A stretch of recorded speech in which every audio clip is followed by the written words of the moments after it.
Halo Sobat Investor, Assalamualaikum, selamat datang di channel Invest Saham. Di video kali ini kita akan membahas saham sektor batubara yang diinvestasi oleh Pak Lokeng Hong dan juga Bapak Hermanto Tanoko secara bersamaan. Lalu kita pun akan mempelajari korelasi antara fundamental saham dengan harganya. Nah, jadi sebelum lanjut, disclaimer on, video ini bukan ajakan jual beli saham. Ini adalah analisa dan juga opini pribadi, bukan financial advice. So silahkan simak sampai akhir. Yang pertama, adanya aksi senyap ya dari dua investor kakap, yakni Bapak Lokeng Hong dan juga Bapak Hermanto Tanoko di saham batubara yang ternyata melakukan aksi yang berbeda ya guys ya. Bapak Lokeng Hong dan Bapak Hermanto Tanoko masih tercatat sebagai pemegang saham PT ABM Investama Tbk atau ABMM, emiten sektor energi dengan industri batubara. Namun jika ditelisik lebih dalam, kepemilikan Lokeng Hong terus bertambah, sedangkan kepemilikan Bapak Hermanto Tanoko malah menyusut ya guys ya.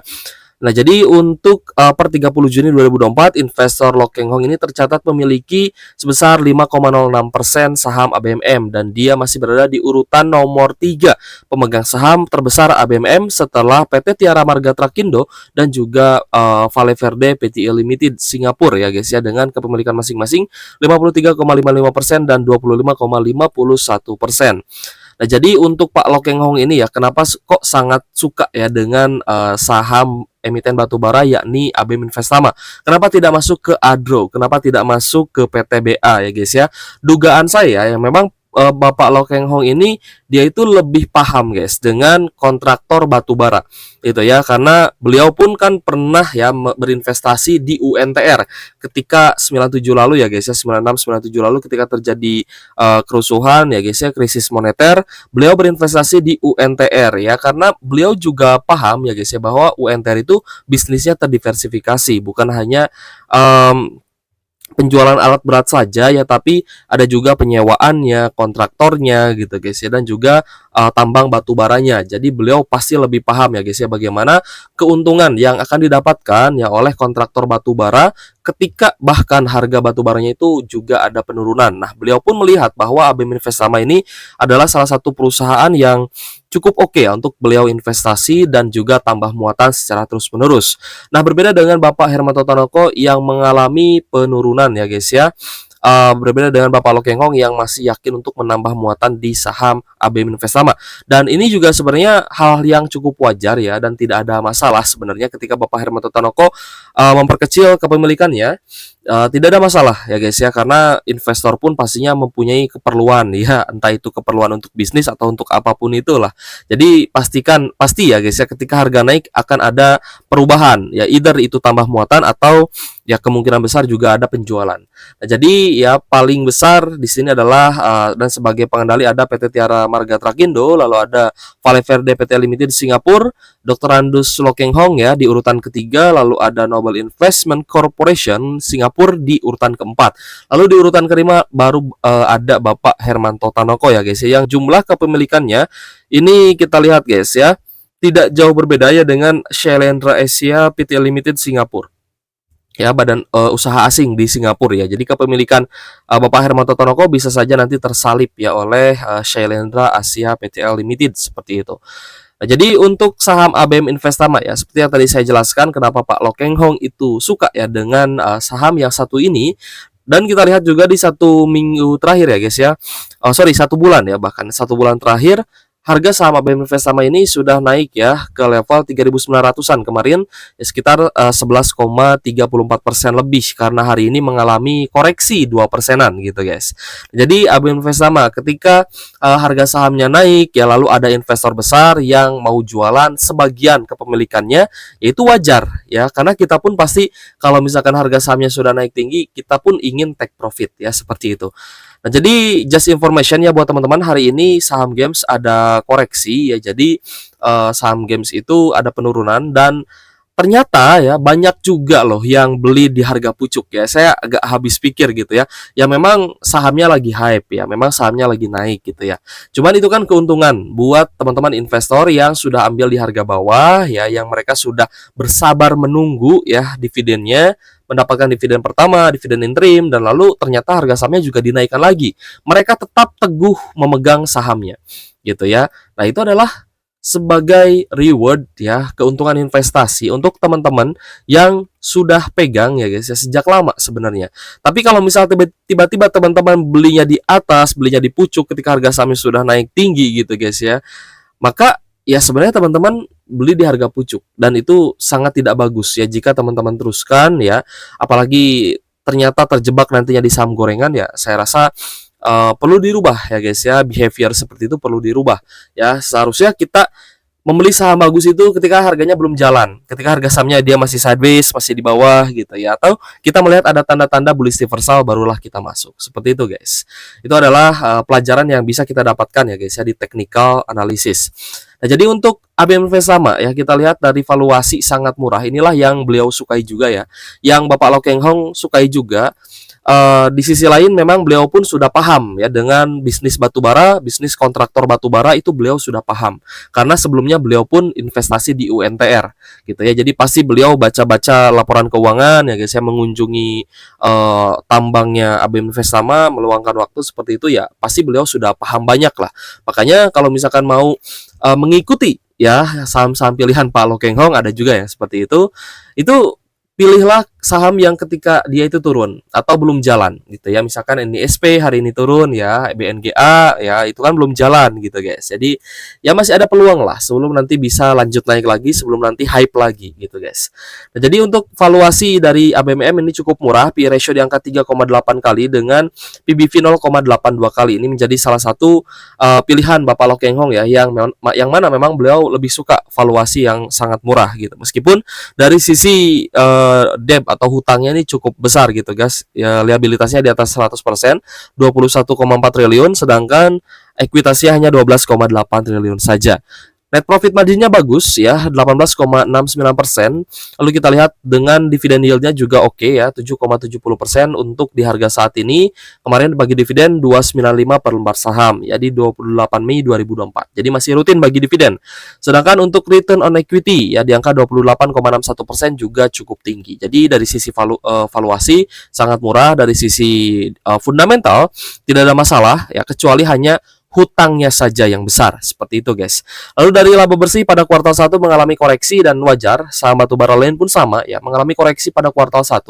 Nah, tapi pada kuartal 2 ini apakah akan naik atau tidak, nanti kita tunggu rilis laporan keuangan ya pada kuartal 2 2024. Nanti akan kita update ke teman-teman ya. Kemarin kita sudah update saham apa aja guys. Kita kemarin update saham ESA, lalu Roti ya guys ya, Roti kemarin kita update ya ke teman-teman. Jadi silahkan dilihatlah video kita. Oke guys, selain kita bahas ABM Investama ya, ada alasan mungkin ya kenapa kemarin saham games itu cukup hype ya guys ya. Karena entitas Sinarmas ya di Singapura ini mengamankan aset batubara Australia senilai 9,7 triliun menggunakan hutang gitu ya. Jadi mencaplok aset batubara alias mungkin ya membeli tambang batubara lah. Istilah lainnya seperti itu. Jadi dinilai para investor besar, wah ini bagus nih gitu ya untuk sell in news, tapi sellnya dinaikkan dulu harga sahamnya. Makanya sekarang per hari ini turun gitu ya untuk saham gamesnya. Tapi kemarin naik tinggi seperti itu. Jadi hati-hati guys ya.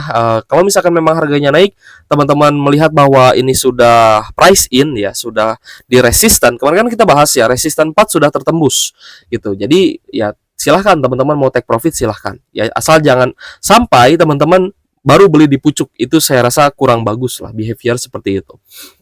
Kita lanjut guys, untuk harga batubara stabil ya, sebenarnya cukup stabil di pertengahan tahun ini. Jadi untuk saham-saham sektor batubara kemarin kan setelah bagi dividen ya diperkirakan akan turun, tapi ternyata stabil karena harga acuannya juga cukup stabil. Jadi di akhir tahun biasanya kan mendekati akhir tahun itu akan ada musim dingin guys. Nah, mendekati musim dingin biasanya harga acuan batubara naik lagi.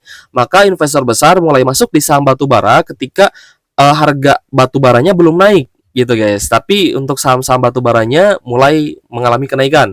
Itu karena ada yang akumulasi, dan juga ya ada harapan bahwa di musim dingin kali ini harga acuan batubara juga bisa mengalami kenaikan kembali. Seperti itu guys ya. Jadi investor besar sudah ibaratnya curi start lah daripada investor retail ya, sebelum harga acuannya nanti bisa naik ke level yang lebih tinggi. Makanya ada ramalan ya bahwa harga acuan batubara bisa naik lagi ketika mendekati musim dingin di akhir tahun 2024 ini. Oke guys, kita akan bahas ya korelasi antara fundamental ya dengan harga saham. Nah, ada satu emiten yang labanya itu melejit 203% ya, dan harga sahamnya itu bisa bangkit dari kuburan 50 atau dari kuburan gocap gitu guys ya. Nah, ini sebenarnya kita nggak bakal terlalu bahas terlalu mendalam ya sebenarnya. Ini sebagai bukti aja bahwa sebenarnya aturan dari FCA ini akan sangat memberatkan untuk teman-teman yang membeli saham gocap. Nah, kenapa ada investor yang membeli saham di harga 50?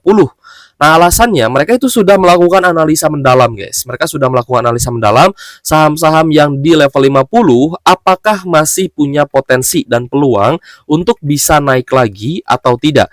Dari sisi kinerja perusahaan gitu guys ya, bukan dari sisi harga saham. Biasanya para investor ini mencari penny stock ya guys ya, atau saham-saham yang digocap lah ya istilahnya. Nah, mereka beli saham-saham yang digocap, saham yang tidur ya, tidak bergerak gitu guys ya.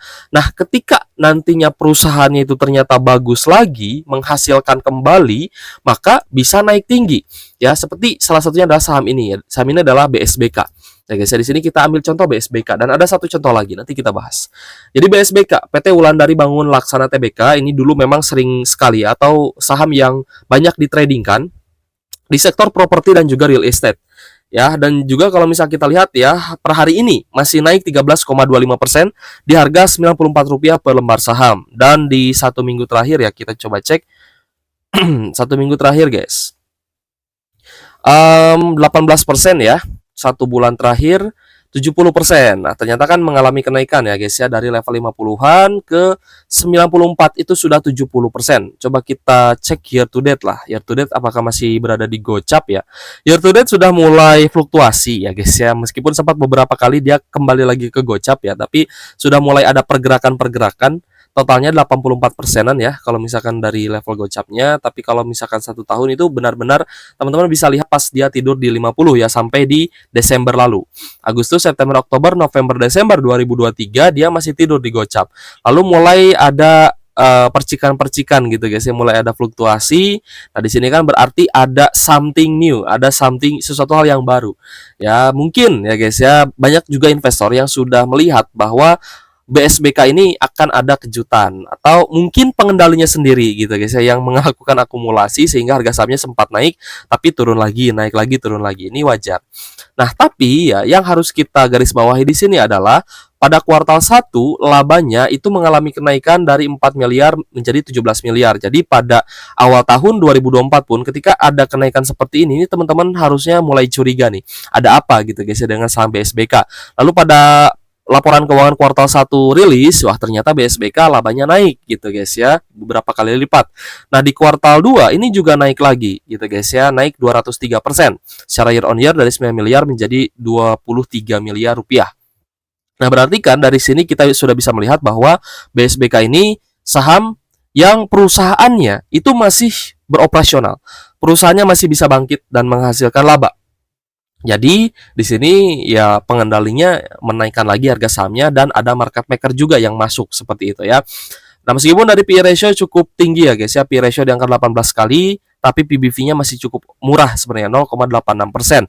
Dari sisi profitabilitas NPM 25% ya oke lah. Tapi ingat guys, ini saham gorengan dan tidak bagi dividen. Jadi resikonya adalah stop loss harus tetap digunakan, harus ada apa ya, cut loss-nya ya, di level berapa teman-teman cut loss, misalkan setiap 5% cut loss, yaitu kan manage risiko seperti itu.